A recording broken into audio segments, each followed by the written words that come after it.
Hi boys and girls, it's Mrs. Gannon and we're going to talk today about circle constructions. Today for your lesson you will need the piece of paper that has a ruler and the piece of paper that has a circle. It'll be one sheet of paper. You need that. Also, I forgot, most importantly, a pencil so that you can write down your notes and questions if you have any. Just to review a little bit about what we did in class yesterday, we used compasses to draw circles, and some of the things that we talked about with a compass is that the interior of the circle, or the inside of the circle, that part, is not actually a part of the circle. We also talked about that the compass anchor, which we use to help make our circle, places a dot right in the center of the circle, and today we'll learn another vocabulary word for that. Also, we learned that all of the points, and I'm trying to get them on the circle, it's a little bit hard, all the points on the outside that are on the circle are the same distance to reach the center of the circle. Now that we've had a quick review, let's get started. Alright, let's get started. If you look at my circle on the screen, you see I've put a center point, and that is the middle of the circle. If I were drawing my compass, that's where the anchor would sit. All the other points that you see on the outside, if this was actually drawn to scale, because it's hard to do on my iPad, so you know it may look a little bit differently when you're doing it at home or in class. All of the 20 points on the outside of our circle actually are equal distance from the middle. So each line would be 2 centimeters, and I'm going to label that for you. 2 centimeters away from the middle of our circle. It didn't matter which side you would go on, each line would be 2 centimeters away. Now, earlier I said I would tell you a new vocabulary word for center of our circle, and that new vocabulary word is radius. The radius of a circle is actually a line segment, and remember, a line segment has 2 endpoints from the center of a circle to any point on the circle. So it wouldn't matter if I were using my ruler, and oops, let me change the tool because it took my circle away.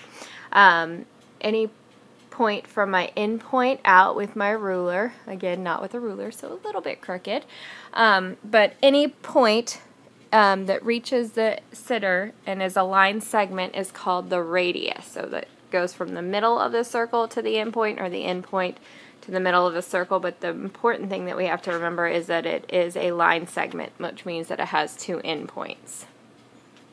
Now you're going to use the sheet with the circle on this, and it is your turn.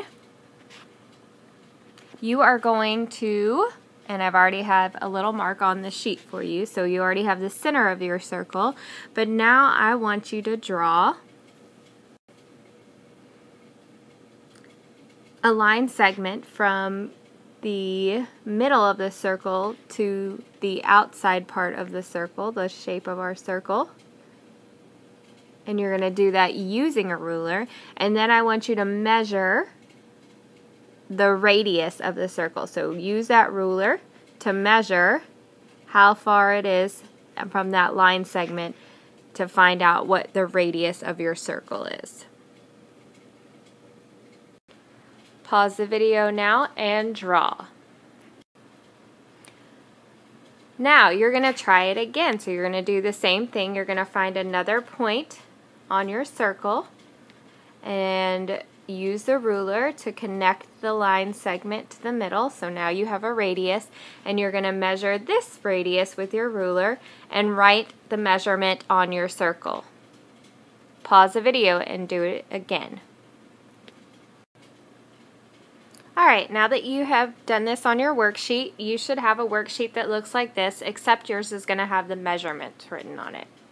Make sure that you got the measurements the same for both sets of radius. If you did not, I want you to try it again, because they should be the same measurement from the the middle point of the circle out to the side of the circle. Awesome work so far. Let's keep going. Before we wrap up in review, we're going to learn a couple more new vocabulary words that we'll be using in class tomorrow. Tomorrow we're going to be looking at concentric circles. Now, concentric circles are just circles that do not intersect. They don't touch or cross. And the circles have the same type of center, or they actually share the same center point.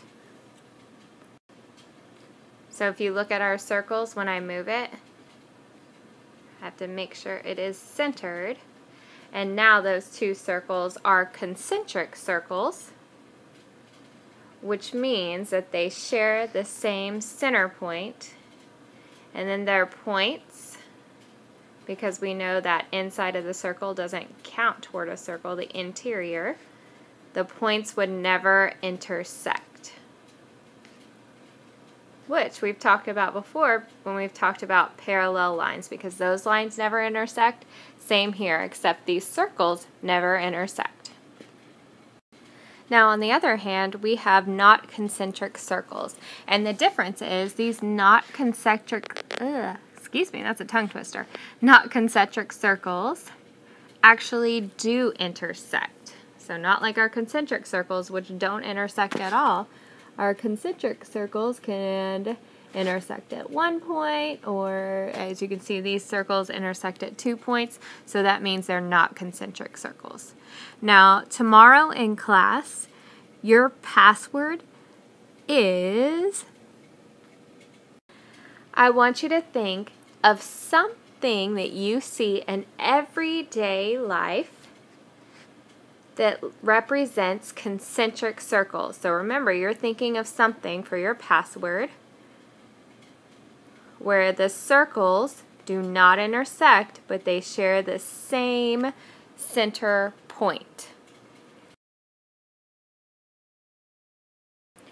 Also, tomorrow in class, we're going to be using what you know about concentric circles and using the compass and not concentric circles, and you are going to be making a masterpiece. So I can't wait to see you guys tomorrow. Don't forget to bring your circle sheet now that you've made your measurements on and you're drawn your line segments. And remember, if you need to, stop, pause the video, or rewind. I'll see you tomorrow. Don't forget your password, something that has concentric circles that you see in everyday life. Bye!